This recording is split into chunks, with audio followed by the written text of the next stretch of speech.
Ifeoluwa Ife Okonkwo woke up before dawn. The church courtyard was quiet except for the soft rustle of leaves in the morning breeze. She sat up on the cold wooden pew where she slept, rubbing her eyes. The sky was still dark, but the first signs of daybreak stretched across Lagos. For Ife, every morning was a fresh battle, no home, no family, just the small corner she claimed inside the church compound. Her stomach growled, but she pushed the hunger down. It was a familiar feeling. Being homeless was a harsh reality, but the church was her shelter, and that was something. Each day, Ife had a routine. She cleaned the church hall, ran errands for the priest, and sold bottled water at nearby bus stops.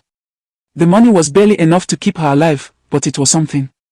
Lagos was a tough city, noisy, crowded, and unforgiving. People walked past her like she was invisible.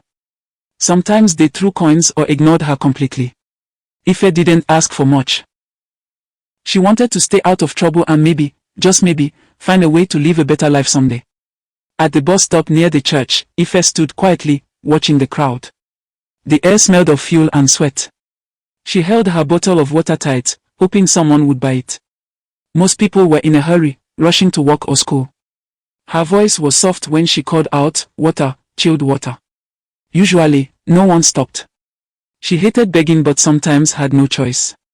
Life on the streets taught her to be careful, to guard her pride even when everything else felt broken. She was used to being alone, but loneliness was a heavy companion. One afternoon, as she sat near the church's side gate, a young man approached. He was carrying a small bag of food. His clothes were worn but clean. "Here," he said, handing her the wrapped food without asking anything in return. Ife blinked, surprised. It was rare for someone to show kindness without wanting something back. "Thank you," she whispered, feeling a strange warmth in her chest. The boy smiled shyly, then walked away, leaving Ife with more than just a meal, the glimpse of hope. His name was Chuka, and over the next few days, he kept coming back. Always with food, sometimes with a smile or a joke. Ife wasn't sure why he cared. She had learned not to trust easily, especially when life had taught her to expect pain. But Chuka was different. His kindness wasn't loud or demanding, it was steady, like the tide that never stopped coming. Ife started to feel something she hadn't in a long time, the fragile stirrings of trust. At night, Ife lay on the pews inside the church, staring at the cracked ceiling. Memories of her abusive home haunted her, but the church was a quiet place, a pause from the noise of her past.